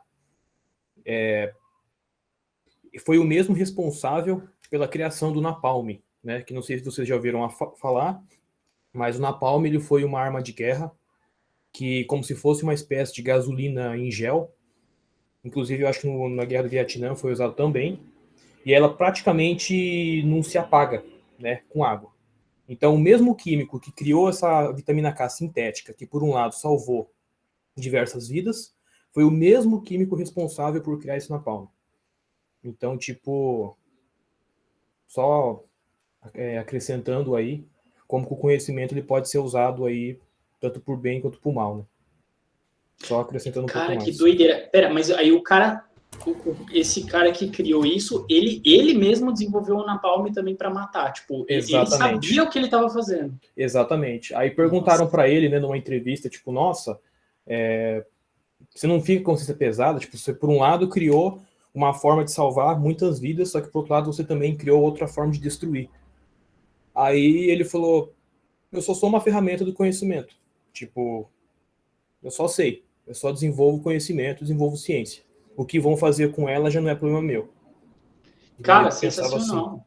É assim, o começo da minha apresentação, se eu soubesse dessa história, eu tinha colocado ela, assim, que é isso mesmo. Porque tinha um problema muito grande que essa vitamina K, quando se tem ausência no corpo humano dela, seja ou por uma síndrome de não absorção dela através dos alimentos, ou seja, por realmente uma dieta deficiente dela, o que acontece é que a pessoa sangra praticamente até morrer com um ferimento leve, sabe? Porque o sangue não coagula de jeito nenhum. Então precisou de uma pessoa para desenvolver isso. E ele foi o primeiro a conseguir desenvolver. Essa é uma rota sintética no laboratório que proporcionou isso. E é o mesmo cientista responsável por criar esse napalm que praticamente levou pessoas a morrerem, porque é um fogo que quase que não se apaga, sabe? É difícil. Um combustível que ele caía na pele, alguns relatos de soldados, né, no Vietnã, que caía na pele, tipo, e a pessoa realmente queimava até morrer. É uma coisa bem cruel. Nossa, mano. Muito doido isso. Esse lugar que o conhecimento ele é supostamente neutro, né? Só o conhecimento pelo conhecimento. Como que é? Será que isso é sábio? Será que pensar desse jeito é sábio? Acho que não, né? Caraca, mas uma história muito, muito relevante para isso mesmo que a gente está discutindo, Alden. Valeu. Pode falar, Mar. Nossa, eu penso em muitos exemplos, assim, quando você falou do professor da universidade, aí eu já comecei a pensar, tipo, nos alunos da universidade, né, e o quanto a gente aprende muita coisa e como a gente vive nossa vida na universidade, né, como as pessoas estão vivendo a vida delas, enfim.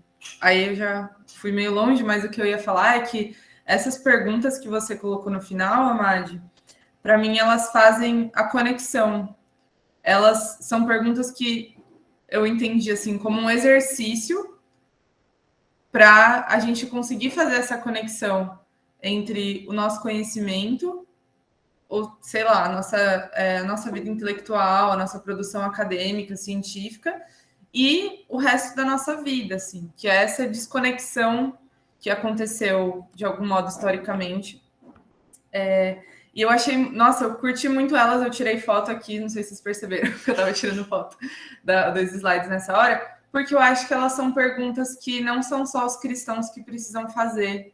Tirando aquela primeira, que acho que era para a glória de Deus, né? Daí é bem específico, mas eu penso que são perguntas que qualquer pessoa que tá fazendo alguma coisa na academia, na ciência, deveria fazer. Ainda mais quando a gente pensa na universidade pública, né? Toda a questão do financiamento, para que serve aquilo que a gente está fazendo. E é claro que todo mundo que estuda ciências humanas talvez já tenha tido aquela crise lá de para que eu estou fazendo o que eu estou fazendo, né? Eu lembro uma vez quando eu e o Gesiel, a gente fez uma oficina lá na UPA, lembra, Gesi, da Universidade de Portas Abertas? Acho que a gente que estava conversando, agora me fugiu da memória se foi com você mesmo, mas a gente estava caminhando para fazer uma oficina que ia ser assim, um debate, né, uma exposição sobre filosofia da ciência e tudo mais. E aí, acho que foi você que falou assim, putz, é que a filosofia não tem foguetes pra gente, tipo, uma maquete de foguete pra gente fazer e todo mundo vê e fica, né? Tipo, as ciências humanas não tem essas coisas, não tem nem que nem o pessoal da história que anda fantasiado, coloca uma fantasia de Dom Pedro e tal. Eu, nas artes, ainda consigo mostrar uns quadros, né? Consegue até ainda produzir uns quadros ao vivo, sabe? Ensinar a fazer, tipo... Na filosofia a gente mostra uns argumentos, né? Olha que argumento maravilhoso, pessoal. Isso, e aí, tipo, eu acho que existe essa questão, né, muito forte. Tipo, tá acontecendo um evento de filosofia agora na Unicamp e estão falando muito sobre isso, assim, para que serve as ciências humanas nesse contexto, filosofia. E eu acho que essas perguntinhas que você colocou, elas nos ajudam a responder isso. Porque quando a gente pensa para que serve, não precisa ser simplesmente no sentido geral, assim, a filosofia, a entidade filosofia, para que essa entidade colabora para a sociedade? Às vezes a gente não tem uma resposta para isso, mas a gente tem uma resposta para o que você, como filósofo, pode contribuir para a sociedade, ou artista, historiador, enfim. E aí eu gostei muito dessas perguntas, achei que todo mundo pode fazer elas, eu quero pensar sobre elas depois. E, bom, isso foi o que mais me marcou, que foi no final, assim. Enfim, é isso, não vou me alongar. Depois tem mais coisas que eu quero falar sobre a parte do Hormá, é assim que fala? Eu falei certo? Não sei. Bom, mas sobre a sabedoria lá no hebraico, em Provérbios, depois eu quero voltar para esse ponto. Mas o que me marcou muito foi esse final, assim. Obrigada pela apresentação. Poxa, que isso. Obrigado vocês por terem paciência de me ouvir falando 50 minutos, 1 hora, enfim. Mas, olha, eu acho que, nossa, várias coisas aí, né, que reverberam também na minha memória, na minha experiência de estudante universitário e tal, né, de graduação, como é que foi. Quer dizer, eu ainda sou estudante universitário, mas no mestrado agora eu tenho outra relação com a parada, mas... eu acho que, na verdade, eu esqueci o que eu ia falar. Mas, assim, mas o que eu ia... Uma coisa que eu lembro que eu ia falar é que essa coisa, né, de ficar pensando, poxa, para que serve o que eu estou fazendo? Você colocou como crise, né? E, de fato, eu já tive essa crise, muita gente tem essa crise. E eu estou tentando deslocar isso para o lugar da pergunta. Eu vou perguntar para mim mesmo e para o meu tema, né? O que a gente pode ganhar com isso como humanidade, né? Ou como sabedoria? Então, quando a gente sai do lugar da crise e vai para o lugar de perguntar, numa boa, de se relacionar de uma maneira sábia também com as perguntas. Faz sentido o que eu estou falando? Porque a crise, se eu perguntar e aí eu não encontro a resposta na hora, eu entro em crise, isso não é um jeito sábio de se relacionar com uma pergunta. Faz sentido? Então, a sabedoria ela tem que estar nas próprias perguntas, de algum modo, a gente busca, né? Outra coisa, paciência, né? De não achar que, poxa, porque eu tô numa crise, porque eu não sei para que minha pesquisa serve, e que eu não tenho a resposta dentro de 6 meses, eu entro em crise, sabe? Algumas pessoas são reconhecidas rapidamente. Algumas pessoas, né, a orientadora vai mandar um e-mail mandando parabéns, chamando para uma comemoração que a pesquisa está ótima, né? Outras não, tá? Então, quando a Amanda fala aqui, por exemplo, né, de que não é num sentido utilitário, é exatamente isso, porque às vezes a gente se relaciona de uma maneira utilitária com as perguntas também. De tipo, pô, se eu não tiver resposta agora, acabou. E, na verdade, a vida acadêmica boa, ela é uma pergunta que você tem que ter paciência, né? Um doutorado de 4 anos ali, né? Uma hipótese de pesquisa, uma pergunta que você faz, você tem 4 anos para responder. Isso é legal de ver. Pô, na própria estrutura da coisa está isso. Lembrei o que eu ia falar, Mar. Gente, eu tô tentando falar rápido aqui. Mas de que você falou, né? De que não é só para os cristãos. E, com certeza, a vida sábia ela não é só para os cristãos. Tipo, a vida sábia é a ordem de Deus, e Deus quer que todo mundo viva uma vida sábia. Inclusive, um monte de cristão não vive vida sábia, a grande maioria talvez. Então, assim, essa que é a questão, né? A vida sábia, ela é a vida na ordem de Deus. E quem não é crente também está no mundo de Deus. Então, se quem não é crente viver uma vida sábia, vai estar encaixado no mundo de Deus, porque o mundo é de Deus. Entendeu? Né? Quem não é crente também tinha que glorificar Deus, porque o mundo é de Deus, a gente tem que dar glória para ele. É muito pé no chão, entendeu? Então, é óbvio que isso vai ser bom, é óbvio que isso vai conduzir a coisas boas para quem também não é cristão, porque é como as coisas são. E o Igor Miguel bate muito nessa tecla, ele fala muito de estrutura da realidade. Não sei quem leu aí o capítulo ou a sessão inteira, mas ele fala muitas vezes disso. Não, porque tem que estar de acordo com a estrutura da realidade. Que é isso? É pé no chão, é como as coisas são. O sábio é melhor. Tipo, ele, né? A vida sábia é melhor. Ela cria frutos melhores. Ai, rapidinho. Outra categoria de pessoas que podem pensar nisso são os estudantes de teologia. Enfim, não é só acadêmicos, tipo, seculares, assim, né? Bom, enfim, concordo com o que você falou. E da estrutura da realidade, ele falou bastante disso na primeira parte também, né? Como a gente entende a estrutura também como uma revelação de Deus, né? Na própria estrutura da realidade. Eu lembro que eu coloquei até a fotinho lá da arquitetura e isso marcou também. Mas, enfim, Matheus e Rafael também podem falar. Eu só ia fazer um comentário quando vocês chegaram nesse assunto, que eu acabei lembrando do Salmo 19, daquele salmo belíssimo lá que Deus exalta pela criação, por todas as coisas, e tudo declara a glória de Deus. E no último versículo, ele coloca, acho que é o versículo 14, ele coloca assim, que as palavras da minha boca, né, e as meditações do meu coração sejam agradáveis a ti, Senhor. E esse ser agradável a ti, acho que é o desejo, né, o propósito último da nossa atividade intelectual, tanto da nossa ciência na academia, quanto da nossa meditação nas escrituras, tudo isso é o nosso último anseio, né, fazer tudo isso seja agradável a Deus. Eu acabei lembrando desse versículo quando vocês comentaram sobre isso. Mas foi muito bem conversado o assunto. Eu também concordo com o que falou. E agora, vai lá, Rafael.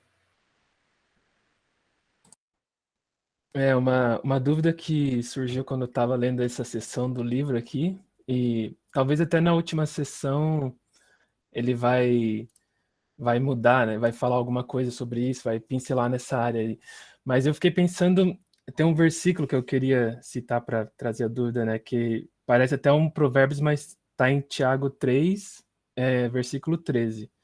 E diz assim: se vocês são sábios e inteligentes, demonstrem isso vivendo honradamente, realizando boas obras com a humildade que vem da sabedoria.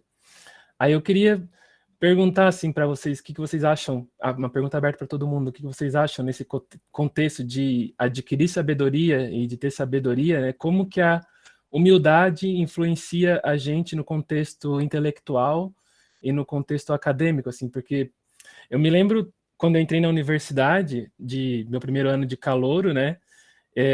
Era comum ver como todo mundo era orgulhoso, assim, tipo, você está estudando seu primeiro ano, você acha que sabe, de repente você estudou um ano daquele curso ali, você acha que sabe mais que teus pais, mais do que os profissionais que já estão no mercado, muitas vezes acha que sabe mais do que o professor, né? Começa a falar assim, eu li num blog em algum lugar, e esse professor, ele tá meio por fora desse assunto, né? E aí é engraçado como que você vai terminando a faculdade e aí parece que fica um pouco mais humilde, né? Porque você toma bastante paulada.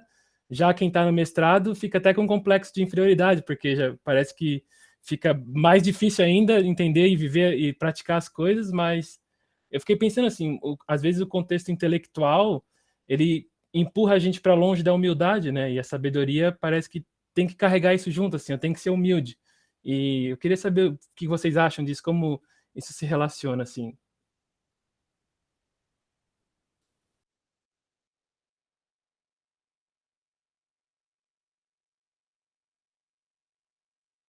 Amade, manda ver.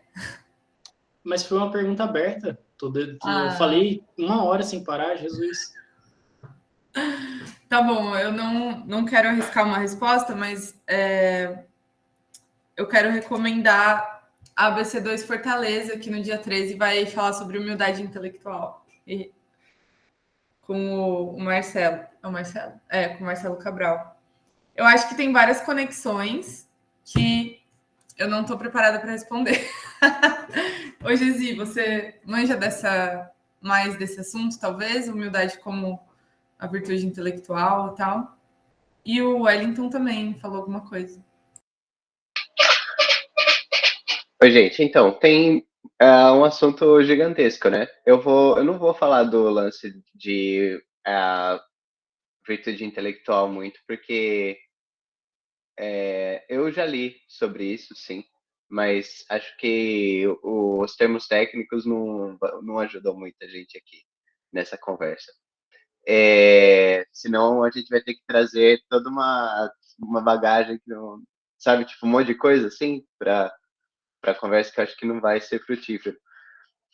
O que eu acho, Rafael, é que realmente parece que, tipo, se a gente pensa assim, né, em virtudes, essa é uma questão que eu ia colocar para a Madi também, mas quando a gente está falando sobre algumas. Não é fácil assim, né, a gente conciliar essa ideia de conhecimento junto com conhecimento com sabedoria, né? E é dificílimo. Eu até separei as perguntas aqui do Amadeu, como é que é, né? Como posso glorificar a Deus com a arte moderna? Dificílimo, né, Amadeu? Ainda mais com a arte moderna, tô brincando. Então, de que modos os estudos da arte moderna podem contribuir para o bem comum?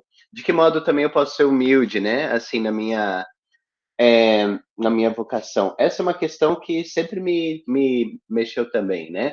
Porque boa parte do que as pessoas falam na igreja, assim, quando você vai, quando, quando você vai na igreja e vai, por exemplo, tá tendo lá um negócio sobre fé e trabalho, vamos supor. Você, jovem da universidade e tal, beleza, vai lá, vai ter um seminário sobre fé e trabalho na igreja. Aí, você chega lá e a ênfase que eles dão no seu trabalho é de como você deve ser uma pessoa eticamente correta. É isso. Então, assim, como você manifesta a luz de Deus no seu trabalho? É você não roubando dinheiro, você não passando as pessoas para trás, você não batendo no coleguinha, você não, entendeu? Você lista lá os 10 mandamentos do fé e trabalho. E só que existe uma dimensão importante que o Igor está trazendo e que a gente sempre conversou no grupo assim, né, ao longo de todos os anos, que é que a gente faz o nosso trabalho realmente para a glória de Deus, né? E tentando encarnar assim, tentando ser cristãos enquanto a gente faz o nosso trabalho de modo integral, né? E isso é muito difícil, é muito pior, você entende? Então, falar de humildade, por exemplo, até num nível mais superficial, né? Por exemplo, muita gente não pensa sobre isso, mas o trabalho científico ordinário envolve muita humildade, naturalmente. Naturalmente, ele precisa envolver muita humildade. Você precisa se submeter aos experimentos, né? Digamos assim, experimento, falando em ciências naturais, né? São os experimentos que vão mostrar se sua teoria é verdadeira ou falsa, ou se ela é adequada ou não, né? Vai ter duas teorias muito boas, mas quem vai dizer é a realidade, né? Você vai precisar ouvir o seu colega que você acha chato pra caramba trazer ideias que são melhores do que as suas.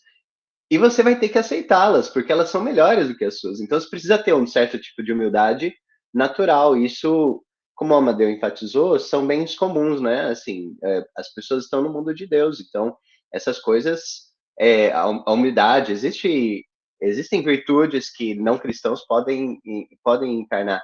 Agora, humildade é uma daquelas que, de acordo com a tradição da ética das virtudes, é uma virtude especificamente cristã, né?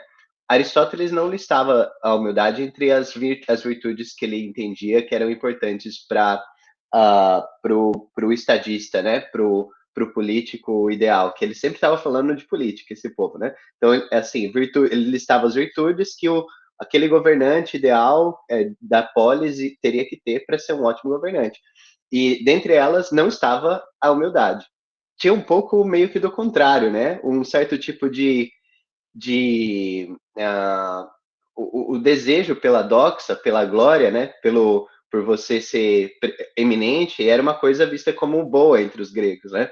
E isso vai um pouco no contrário da humildade como uma virtude particularmente cristã. Então, isso é uma coisa legal que diz respeito aos cristãos. Porém, as pessoas têm que ser humildes no trabalho dela. E o que então que o cristão faz de diferente? Esse é um trem difícil de falar. E, de um certo modo, existe um tipo de humildade propriamente intelectual que é própria do cristão quando ele se submete a Deus, e se submete à realidade, se submete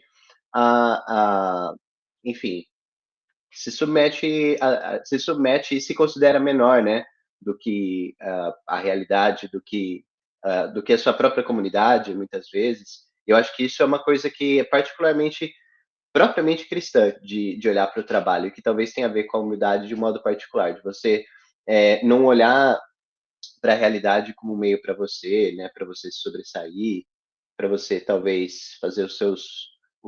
Você, enquanto cientista, talvez você se submeta à realidade no sentido de que você é obrigado a fazer isso enquanto um cientista, né?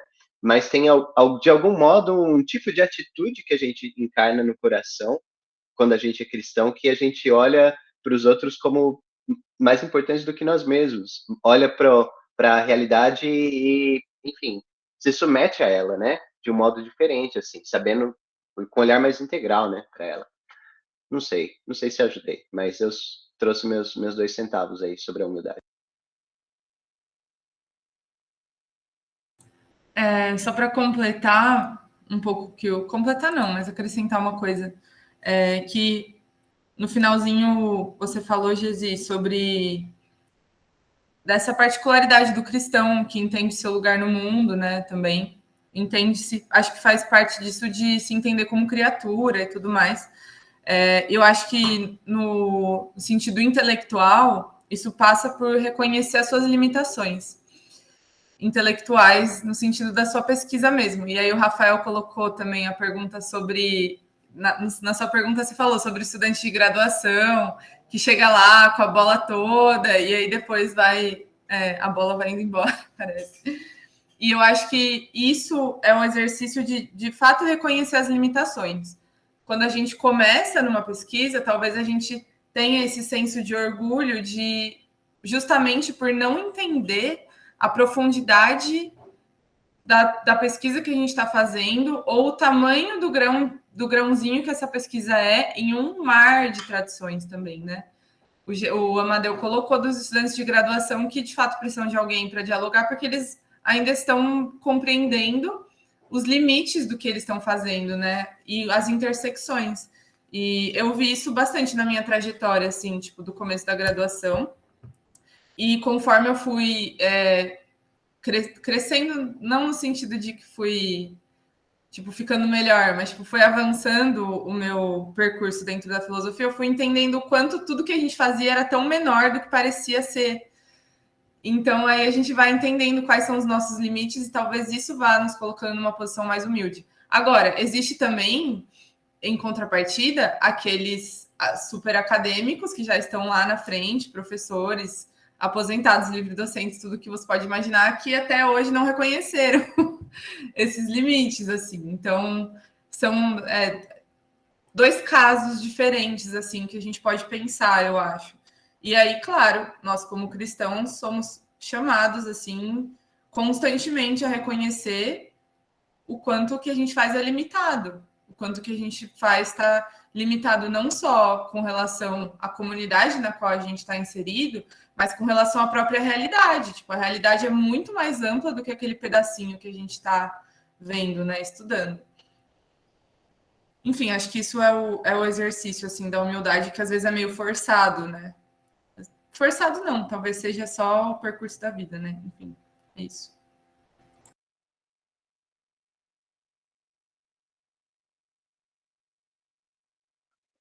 Amadeu, Amadeu. seu micro tá fechado. Valeu, gente. Obrigado.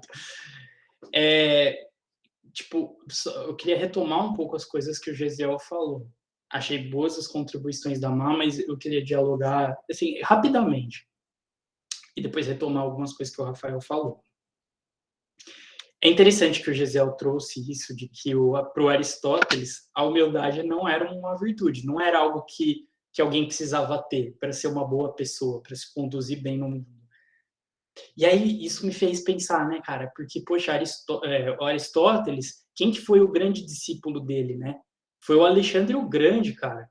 Um dos maiores conquistadores que vivia de dominar e destruir os povos alheios.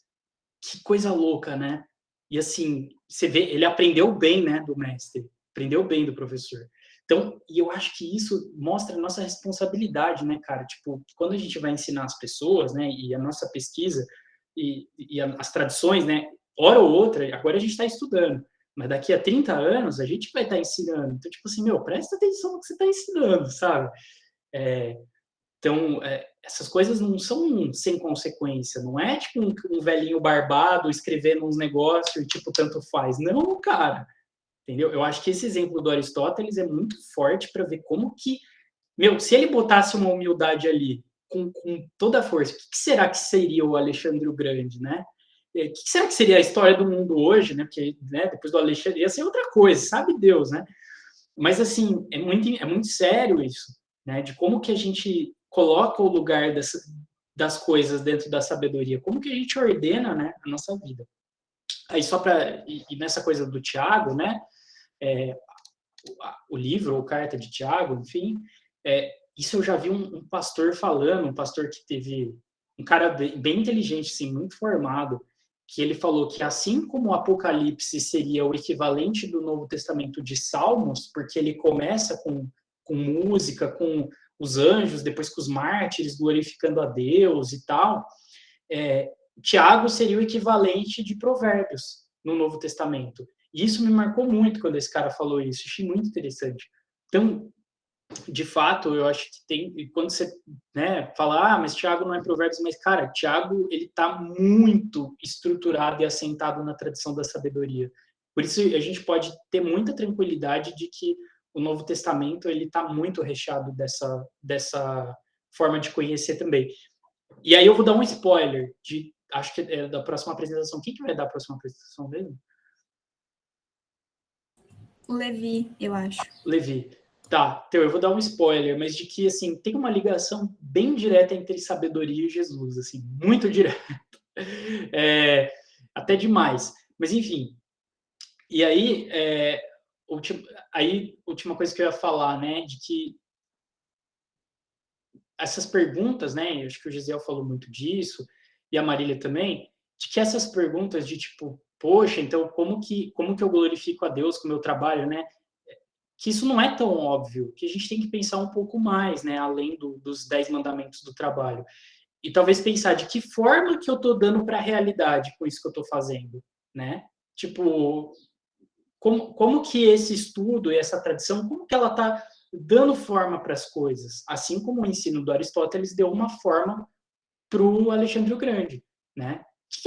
Como que a gente está formando, dando forma, né? E isso é interessante, que é muito de pedagogia mesmo, é de ensinar as pessoas, porque alguém vai ler os nossos artigos no dia e vai estar sendo formado por aquilo que a gente está fazendo. E veja, não é por isso que a gente tem que parar de escrever com medo, pelo contrário, né? Mas é para a gente fazer com temor. Falar, pô, Deus, eu quero fazer isso aqui para o bem. Como que eu faço isso aqui para o bem? Vamos pensar. Não é para entrar em crise, né? Novamente. E outra coisa, lembrar que quem faz ciência são pessoas com sentimentos, com corações, né? Então, o modo com que a gente se conduz também numa conversa, num debate acadêmico, com os nossos pares, com as pessoas que estão, né, na nossa... A gente, às vezes, participa de grupos de pesquisa, como que a gente se conduz ali naquele grupo para falar das nossas coisas? Eu acho que tudo isso a gente tem que ir pensando, né? Como que a gente coloca as nossas ideias e tal. Aí o Wellington, ele tá com a mão levantada e ele tinha falado desse efeito Dunning-Kruger, eu não sei como escreve, cara, fala aí, só lembrando, pedindo pra você falar aí que ficou em aberto isso no chat. E aí, gente, beleza? Isso aí é é um nome de uma matriz que eu ouvi nas palestras do que o Marcelo, o pessoal da BC2 fizeram, assim, eu lembrei mais ou menos, não lembro direito como é que é, mas efeito Dunning-Kruger. Eu achei interessante, porque volta bastante nisso que o Gesiel e a Marília falou, e você falou também. É tipo assim, ele fala muito da relação, né, entre a quantidade de conhecimento, o tempo de amadurecimento do conhecimento e o nosso o auto reconhecimento de si mesmo, ou o nível de orgulho, vamos colocar assim. Fala, a matriz, ela é assim, aqui embaixo, vou usar aqui minha tela como exemplo. Aqui embaixo, por exemplo, essa linha de direção aqui seria a quantidade de conhecimento. E aqui é o nível de orgulho, né? Vamos colocar assim.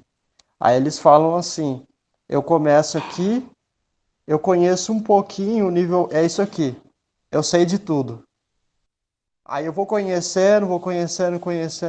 Aí eu penso, não é exatamente tudo aquilo que eu imaginava. Aí eu vou sabendo, aí eu vejo, nossa, é bem mais do que aquilo que eu pensava mesmo. É bem mais difícil. Então tem isso aqui, né? Eu conheço, nossa, é isso exatamente o exemplo que a gente dá. A gente entra na faculdade ou lê um livro, a gente já acha que sabe tudo sobre aquilo na segunda. Então, tipo, eu já sei de tudo, né? Aí eu vou aprendendo mais sobre aquilo, lendo outros autores, e eu percebo, não é bem aquilo. Então esse é o efeito Dunning-Kruger que eles falam.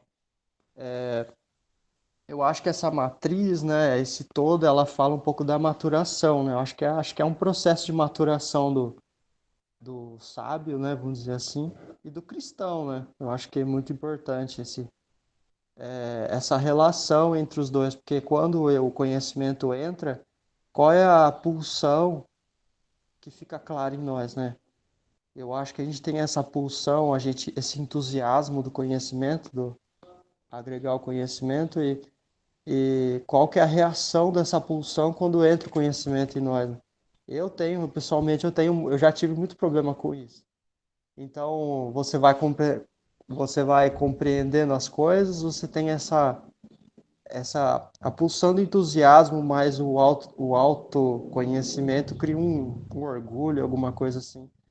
Aí você tira um pouco do entusiasmo, a sua visão fica clara e você começa a diminuir no orgulho, né? E começa a perceber. Então vai criando um equilíbrio. Eu acho que isso ajuda a colocar numa imagem, numa figura esse processo. Eu só queria acrescentar isso.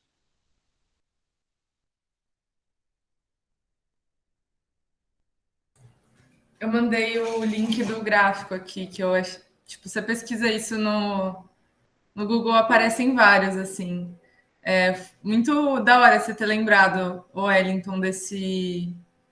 Eu não sei, na verdade, se isso é tipo um conceito da psicologia comportamental, se é neurociência, eu não sei direito, não lembro. Mas é exatamente isso. O Amadeu chamou de segundo ano da graduação. Nossa, Madi, muito bom, porque o meu foi tipo quarto ano, assim. Então, Amiga, acho sério? Foi o Amadeu que falou isso? Lê de novo, por favor. que foi o Amadeu. Ah! Ops. Foi a Amanda que falou isso. É que escreve muito parecido, gente. Não que eu discorde. Amade, mas eu queria saber de você, o que que você acha dessa perspectiva do Igor, né? Sobre, assim, o Antigo Testamento, o olhar dele sobre o Antigo Testamento, sobre o que ele chama aí de epistemologia sapiencial. Confesso que esse termo às vezes me dá um tremelique, mas vou deixar para lá. É, mas esse lance da sabedoria do Antigo Testamento, né? E como transpor isso, digamos assim, de modo prático, né? A gente ouve falar, por exemplo, a gente já conversou alguma vez também sobre isso, né? Sobre como em muitos contextos assim, tem muita gente que é crente Bíblia, né? A gente já falou disso uma vez. Que a galera, assim, lê bastante a Bíblia, e procuro encarnar, trazer aquilo pro, digamos assim, pro trabalho delas, né? Então, Provérbios fala assim, não é para eu, assim, Provérbios me aconselha a não matar o meu próximo, não passar por cima dele, não estupiar meu próximo, não, enfim, ter uma vida sábia, então tem a ver com você não você tentar seguir o caminho da virtude e tudo mais, né? Mas como trazer esse lance dessa sabedoria do Antigo Testamento para a nossa prática científica? Você deu alguns exemplos de perguntas importantes que a gente deve fazer. Você acha que essas perguntas, elas, digamos assim, elas retratam isso? Existe, assim, isso é mais uma questão de atitude? Isso é uma questão de coração, mas como assim uma questão do coração? Explica pra gente um pouco mais isso aí. Eu acho que essa é uma questão relevante. O que o coração tem a ver com isso? E o que as práticas têm a ver com o coração, entendeu? E, e as práticas que você colocou, digamos assim, as questões que você colocou são meios importantes de a gente sair do coração, assim, digamos assim, para as práticas. E o que sabedoria tem a ver com isso tudo? Desculpa esse Nossa, é uma, combo de perguntas, mas acho que eu você queria ver essa pegou tudo, costura né? na sua opinião, sabe? Tá bom. Tá, cara, eu acho que eu nunca parei para formular isso, então eu acho que eu não conseguiria fazer isso bem agora, mas eu posso tentar. Eu vou tentar, vou jogar algumas coisas aí e a gente pode tá aí um bom gatilho pro café virtual, né? Mas eu acho que, cara, eu acho assim, quando a gente tá, se o nosso coração realmente está preocupado em cuidar da criação, em cuidar dessa estrutura da realidade. Vamos voltar, né? Primeiro, o que eu acho do livro do Igor, né? Da opinião dele, né? Ele vai ficar gravado, né? Cara, eu acho que esse lance de epistemologia sapiencial, por mais que eu não sou nenhum especialista em epistemologia, então eu já me coloco nesse lugar. Eu sou amador e eu curto pensar sobre as coisas. Tipo, esse é o meu lugar. A área que, de fato, eu tenho algum tipo de expertise real seria a área da arte e um pouquinho de arquitetura, mas da arte mesmo, tá? Especificamente a arte moderna. Então, assim, é difícil, né? Só para deixar claro de que ponto que eu estou falando, de onde que eu estou falando. Mas eu acho que faz sentido, porque eu acredito que depois que eu comecei a refletir, eu pessoalmente, né, nessa coisa da sabedoria, e muito antes de ler esse livro, de saber, assim, muito antes desse livro ser sonho do Igor, porque nem ele sabia que ele ia lançar um livro, né, era só os papers lá que ele escreveu para os alunos dele e tal. Mas eu já pensava, tipo, eu estava pensando, né, dessa coisa da sabedoria, como que é esse negócio, né, tipo, como que é ter uma vida sábia? E aí, conforme eu fui pensando nisso, também é um momento que eu comecei a pensar, poxa, mas o que será que eu estou fazendo? Será que esse jeito que a gente tem, né, de se relacionar com com o nosso pensamento, com a nossa pesquisa, é um jeito bom? Tipo, isso é bom? Tipo, isso que eu estou fazendo aqui, né, que eu fico lendo uns livros, falando uns negócios, conversando com umas pessoas agora da FAO, USP e tal. E daí, entendeu? Que isso está fazendo? E aí, eu vi que, daí eu acho que eu comecei a perceber, então veja que eu acho que é bem essa coisa da observação, né, da realidade. E por isso tem uma coisa que o Igor fala que isso é muitas vezes pré-teórico, é uma coisa quase intuitiva, né? E eu acho que todo mundo, a gente navega no mundo dessa maneira, a gente vai percebendo as coisas, vai pensando e tal. E eu acho que eu fui pensando e vendo assim, cara, nossa, mas muito da minha experiência acadêmica não é só as informações dos autores, mas são essas dúvidas, são essas crises, são esse contato com gente chata, sabe? Com professor chato, com professor legal, com colega chato. E aí eu comecei a entender que a atividade intelectual, ela não é só o livro, ela não é só o texto, mas ela é toda essa rede de relações. Bom, então, ora, essa rede de relações, ela precisa, de alguma maneira, ela precisa fazer bem, não fazer mal. Né, que hoje em dia fala muito de relacionamentos tóxicos, tal, ou relacionamentos sadios, enfim, né? Acho que se fala mais de tóxicos do que sadios, talvez esse seja o problema, né? Todo mundo sabe o que é tóxico, mas tá, o que eu ponho no lugar, né? Como que é o bom? Vamos ver. Então, eu acho que a minha costura seria justamente assim, do meu anseio de né, orando e lendo provérbios e da minha observação de ver como que o jogo ali do conhecimento estava acontecendo, esse anseio de tentar pensar, né, e eu comecei a me perguntar maneiras de adequar esse sistema, essa rede, para uma maneira melhor, para uma maneira que, para mim, faz mais sentido do ponto de vista cristão. Mas aí a gente vai vendo que é mais complexo, né? Não é só escrever livros que falam coisas certas. Porque daí o próprio Provérbios fala, né? Pô, não te estribes no seu conhecimento, você não sabe, entendeu? Bom, então, se eu não tenho certeza, por que eu vou contribuir academicamente? Daí a gente vai percebendo e vai vendo que, pô, realmente, tipo, estudar traz uma riqueza para nossa vida, sabe? A gente olhar para as coisas e ter esse olhar mais refinado, mais delongado e tal, eu acho que tem uma riqueza aí, sabe? Tipo, e que é uma riqueza que Deus colocou mesmo, manja. Então, como que a gente cuida dessa riqueza? Mais do que, tipo, putz, eu preciso acertar 100.000%, sabe? Não sei, eu não acho que eu consigo fazer uma costura boa, essa é a real, mano. Eu acho que eu não tenho essa capacidade ainda. Mas o que eu tô tentando jogar aqui, né, é que a costura para mim foi acontecendo de uma maneira muito íntima, muito de como que eu percebia os dilemas meus e dos outros, assim, na vida acadêmica, e olhava para o mundo como um todo. Quer dizer, por exemplo, dando talvez um exemplo mais prático, né, que a gente passou ultimamente, essa coisa do terraplanismo, assim, tipo, de muita gente afirmando que, tipo, que desconfia completamente de alguns conhecimentos que a gente tem. E de uma maneira muito violenta, muito raivosa. Aí eu fiquei pensando, poxa, mas o que isso está fazendo com essa pessoa, né? De que ela vai rejeitar todo mundo que pensa diferente, ela vai olhar de uma maneira muito raivosa, né? Eu não falo nem terraplanista, mas outras pessoas que tinham algumas opiniões que eu falei, meu Deus, como é que essa pessoa pensa isso, sabe? E fui conversar e era um negócio muito estranho. E falo, pô, eu acho que essa pessoa, ela tá perdendo alguma coisa, ela tá perdendo alguma riqueza, sabe? E eu vi que eu tendo acesso a essa oportunidade de estudar na universidade e tal, e poder, inclusive, né, poder trocar boas ideias, né, no período da CEL, contigo também, entre outras pessoas e experiências, né, ver, poxa, como que isso me enriqueceu, sabe? Como que eu acho que isso me colocou numa posição que eu falo, pô, nossa, isso é bom, sabe? Então eu acho que é isso, é mais esse impulso de tipo, pô, a gente quer que mais gente viva coisas boas e não ruins. Acho que no final vai meio para isso. Faz sentido? Faz sim, mano. Muito bom. É que é muito, eu não sei, velho. Não, É um pergunta muito básico, ampla, a assim, resposta é muito ampla, não tem como. Tem que.